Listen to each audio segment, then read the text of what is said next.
로마를 불태운 황제, 어머니를 죽인 아들, 그러나 동시에 시와 음악을 사랑한 예술가였던 남자. 역사는 그를 미치광이 폭군이라 불렀고 수천 년 동안 불타는 로마와 함께 그의 이름을 기억했다. 하지만 이 이야기는 한 소년이 황제의 옷을 입어야 했던 순간부터 시작된다.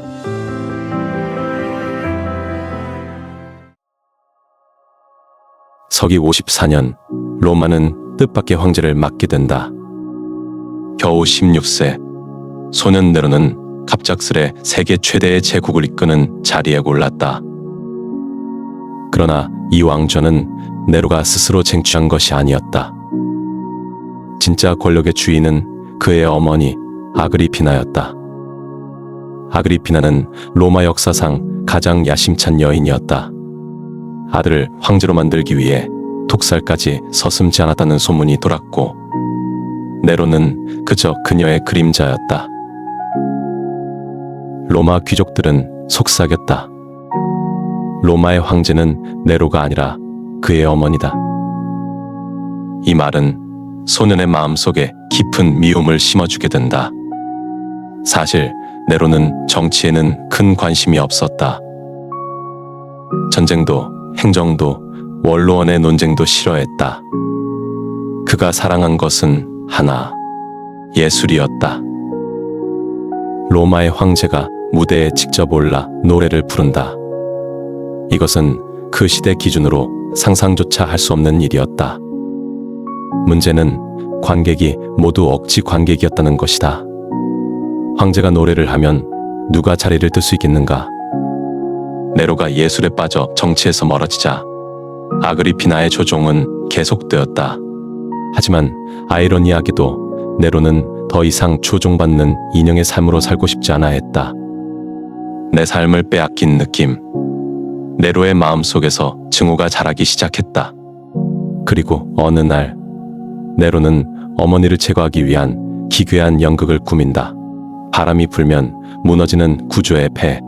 탑승한 이가 물에 빠져 죽도록 설계된 암살용 선박에 자신의 어머니인 아그리피나를 태우고 연극을 선보였다.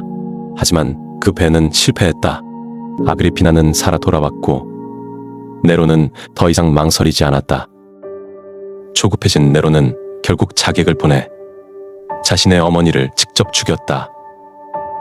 네로는 자유를 얻었다고 생각했다. 하지만 자유와 함께 찾아온 것은 통제되지 않는 끝없는 광기와 불안이었다. 어머니의 죽음으로 네로는 새로운 길 위에 섰다. 예술가로서의 꿈, 황제로서의 욕망, 그리고 광기로 물들어가는 마음. 이 모든 것은 앞으로 다가올 로마 대화제의 서막에 불과했다. 서기 64년 7월 로마는 전례 없는 불길에 삼켜졌다. 불은 6일 동안 멈추지 않았고 황제의 도시 3분의 2가 잿더미로 변했다. 당시 로마의 집들은 대부분 나무로 지어진 데다 좁은 골목이 미로처럼 얽혀 있어 한번 붙은 불은 막을 수 없었다. 전통적 이미지송 네로는 불타는 도시를 보며 노래를 부른 광기 어린 황제다. 그러나 놀랍게도 역사 기록은 다른 진실을 말한다.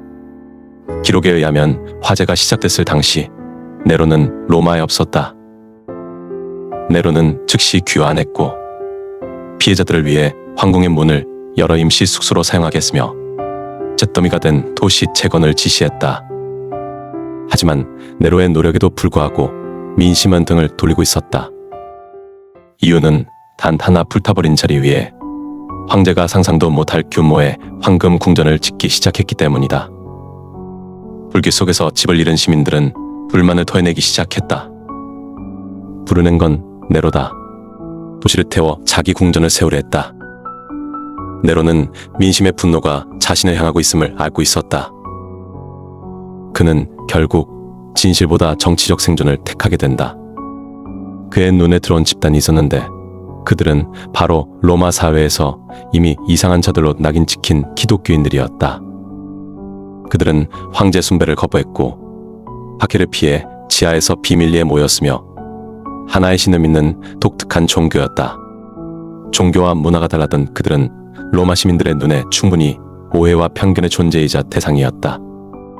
네로는 화재의 원인을 기독교인들에게 돌렸다. 그날부터 로마의 어둠이 내려앉았다. 그들은 짐승에게 찢기고 십자가에 매달리고 밤에는 정원 축제를 밝히는 인간 횃불이 되었다. 하지만 기독교 박해는 네로를 구하지 못했다.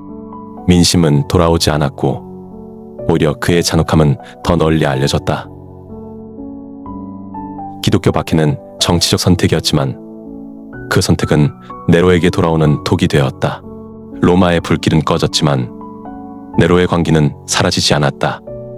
황제의 마음속에 자리 잡은 불안과 편집증은 더 큰 비극을 향해 나아가고 있었다.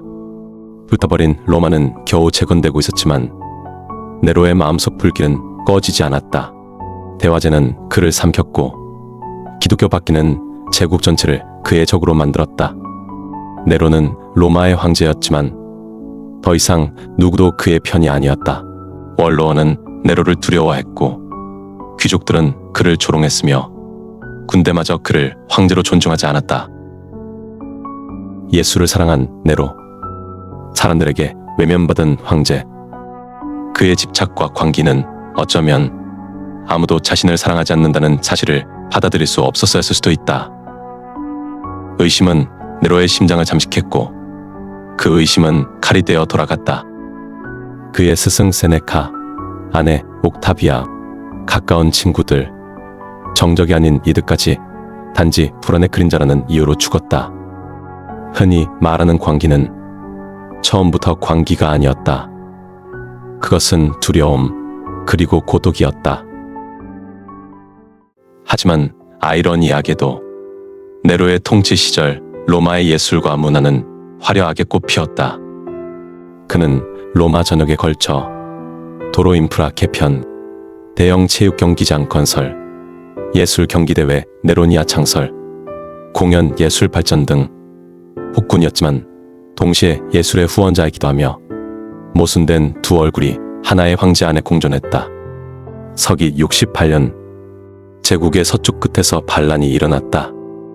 그리고 그 반란은 곧 로마의 중심을 향해 번져나갔다.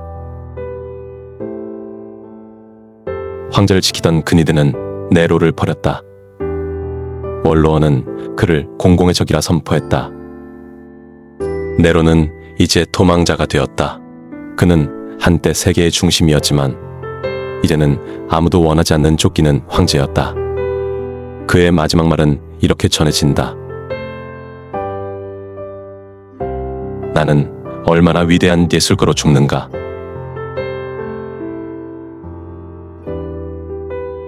네로의 죽음 이후에도 로마 곳곳에서 나는 네로다라고 주장하는 자들이 나타났다. 사람들은 말한다. 그가 다시 돌아올 것이라고. 네로는 로마의 적이었지만 동시에 로마 문화의 창조자였다. 그의 삶은 예술과 광기의 경계에 서 있었다.